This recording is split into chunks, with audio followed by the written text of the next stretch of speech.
जय श्री राम। हम Osho Zen tarot card को कंटिन्यू करते हैं और जो आज का हमारा कार्ड है that is page of clouds. ठीक है, कोर्ट कार्ड जिसे हम राइडर वे में बोलते हैं।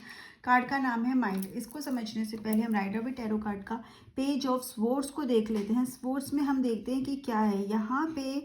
ये जो कहीं ना कहीं स्ट्रगल शो कर रहा है। अगर हम बैकग्राउंड दिखाते हैं तो बैकग्राउंड इज नॉर्मल। ठीक है, बैकग्राउंड में हमें क्लाउड दिख रहे हैं। मतलब अगर हम ये बर्ड्स को भी देखें तो ऐसा कुछ नहीं है कि वो इधर उधर हो रहे हैं, बट हाँ थोड़ा सा कॉम्पिटिटिव एटमॉस्फेयर ज़रूर है। ये जो हमें ट्री से पता चलता है, ठीक है, कहीं ना कहीं थोड़ा सा कंपटीशन ज़रूर है, चैलेंजेस हैं। हम ये देखते हैं, अगर सब यहाँ पर भी देखते हैं इसका सरफेस भी, तो भी थोड़ा सा हमें अनस्टेबल दिख रहा है। तो कहीं ना कहीं this person is facing challenges. But swords क्या दिखाता है, कहीं ना कहीं अग्रेशन और प्रैक्टिकलिटी को भी दिखाता है। तो ये भी हो सकता है कि मे बी जो ये पर्सन है इट्स अ रिबेलियस। ठीक है, वो एक रिबेलियस है जो कंडीशंस को या जो नॉर्मल नॉर्म्स को नहीं मानता, अपनी ही मर्जी से करने के लिए तैयार है।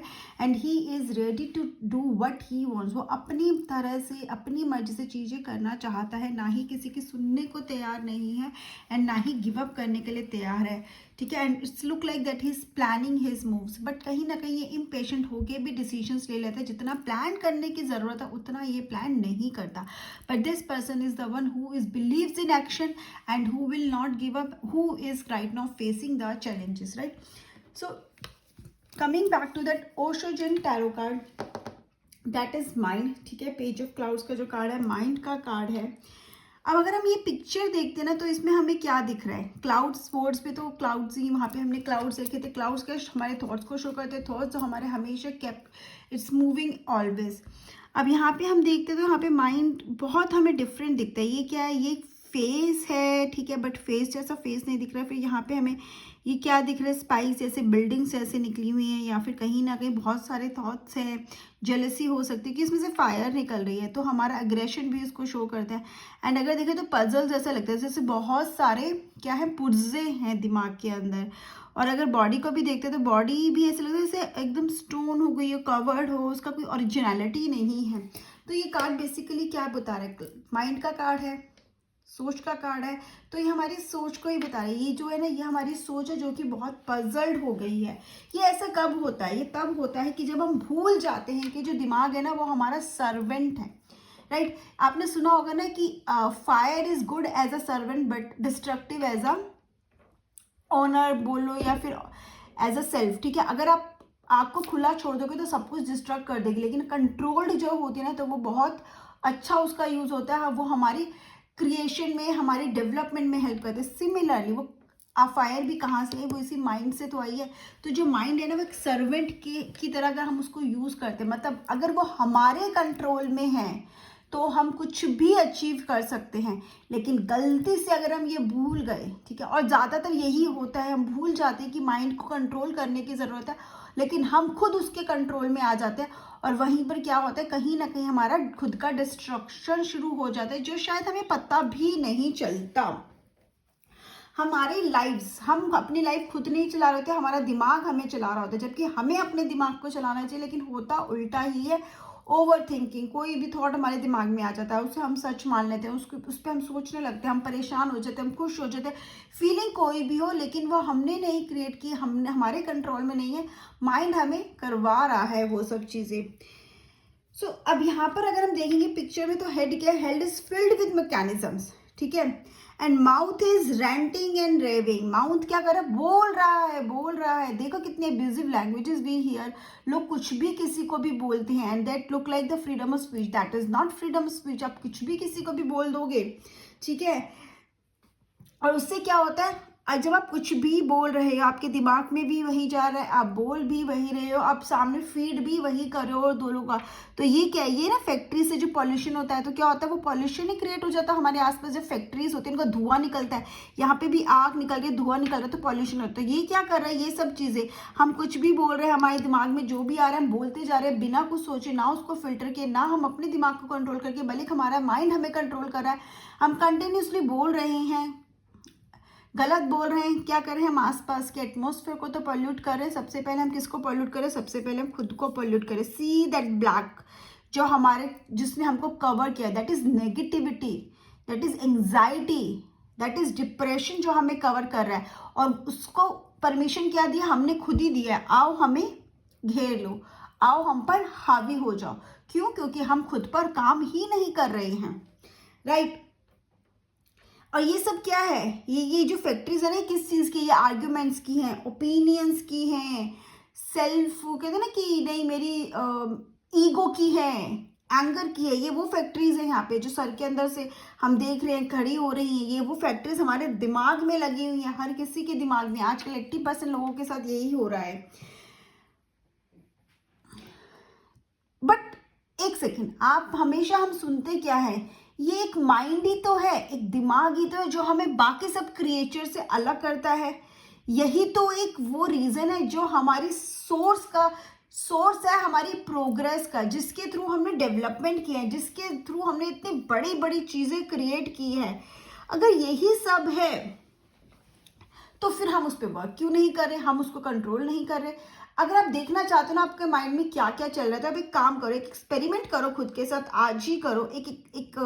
एक रूम में जाओ, ठीक है, और एक टेप रिकॉर्डर ऑन कर लो और अपने आप को ना पूरी परमिशन दे दो, खुली छूट नहीं होती, छूट दे दो, जो मन में आए वो बोलने की, जो मन में आए वो आप बोलो, कोई डाउट नहीं होना चाहिए, कोई ये नहीं कि आप ये शब्द नहीं बोल सकते, आप ऐसा नहीं बोल सकते, जितना आप बोल सकते हो ना उतना बोलो, without any sensor and editing.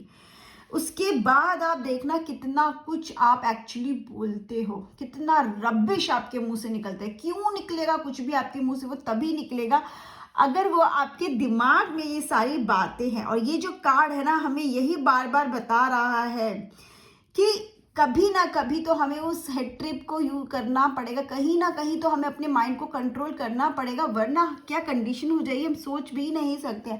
हम कहाँ जा रहे हैं और कहाँ तक पहुंचेंगे हमें खुद भी नहीं पता चलेगा। So basically you need to make sure कि ये जो आप अभी एक्सपेरिमेंट कर रहे हो तो ये आपके साथ हो ना, बार बार ना हो। क्यों? क्योंकि आप अपने माइंड पे कंट्रोल में हो राइट नाउ, लेकिन you need to control your mind. ये कार्ड आपको क्या बोल रहा है? Take a control of your mind. Mind का कार्ड है, सिर्फ माइंड लिखा है।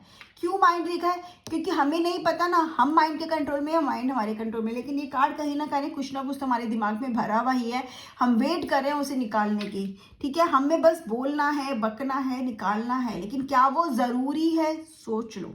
ठीक है, ये जो हमारे हेड की सिचुएशन है ना, बिल्कुल एक बाइसिकल जैसी लगती है। आप देखो आप ध्यान से, ठीक है, इसमें क्या क्या है, हैंडल्स हैं, पेडल्स हैं, पता नहीं अजीब अजीब सी चीज़ें आपको दिखेगी अगर आप ध्यान से देखोगे। देखो ये पेडल दिख रहा है, ठीक है, कहीं ना कहीं आपको ध्यान से देखोगे आपको हैंडल भी दिखेगा।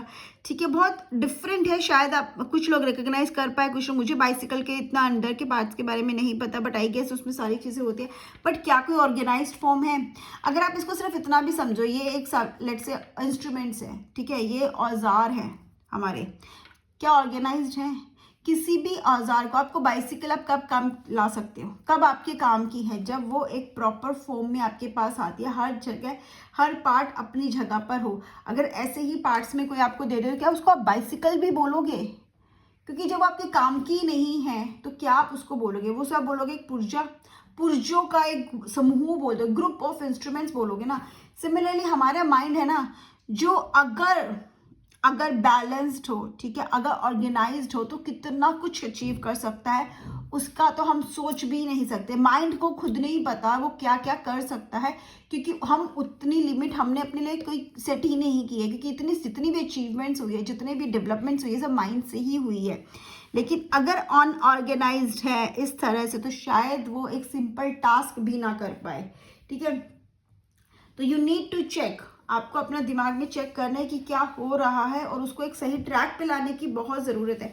आपको करना क्या है, सिर्फ एक दिन अपना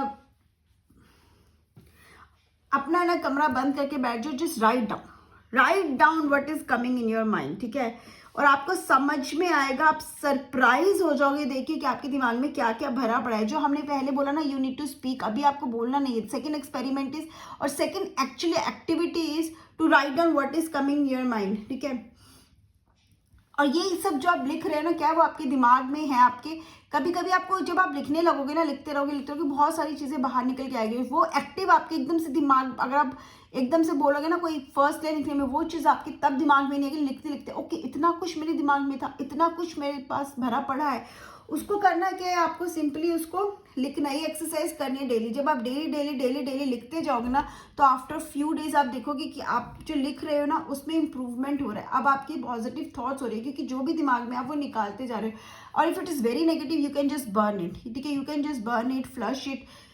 तो then you will see, this is how, this is one activity. Meditation का अगर बोलेंगे तो शायद हर कोई तो मेडिटेशन में एकदम से नहीं जा सकता ना, तो ये एक एक्टिविटी है जो आप करते हो रेगुलर बेसिस पे, तो you will see the difference, you will see how it is easy to think positive. But उसके लिए भी आपको टाइम तो देना पड़ेगा, कहीं से तो शुरुआत करनी पड़ेगी, ठीक है। तो ये एक डिसीजन है, ठीक है, इस डिसीजन को आप लेते हो, ये टास्क आप करते हो, तो आपको समझ में आएगा कि आप अपने लिए बहुत बड़ा फेवर करोगे, कहीं ना कहीं आप अपने माइंड पे कंट्रोल कर पाओगे। एक चीज आपको हमेशा याद रखनी है कि mind should be in your control, you should not be in the control of mind, ठीक है। तो card basically gives you the message है, कार्ड रीडिंग में आ रहा है तो कहीं ना कहीं ओवर थिंकिंग हो रही है, कहीं ना कहीं कुछ ना कुछ आपको बहुत परेशान कर रहा है, कहीं ना कहीं कुछ ना कुछ है जो कहते हैं ना वॉल्केनो बर्स्ट होने वाला है। तो this is the time, take a step, क्योंकि कहीं ये ना वॉल्केनो बर्स्ट होने से आपकी लाइफ बहुत ज़्यादा अफेक्ट हो जाए, उससे पहले ही स्टेप लो, अपने ऊपर वर्क करना शुरू करो। Write down whatever is coming your friend, write down all the negativity instead of speaking it out, write it down, burn it, and then you see that you do it daily, you daily at least for 21 to 45 days, and you will see the difference, the huge difference in your lifestyle, ठीक है, in your self only, ठीक है। जब खुद में difference आएगा तभी तो लाइफ स्टाइल में चेंज आएगा, and you see the difference, and then you can see the difference in your life also. So this is what I understand with this card का मैसेज बहुत क्लियर है, get the control of your mind, ठीक है, be your mind as your slave, not as your master, right? So this is what I understand with this card. Bye bye, have a great day, take care.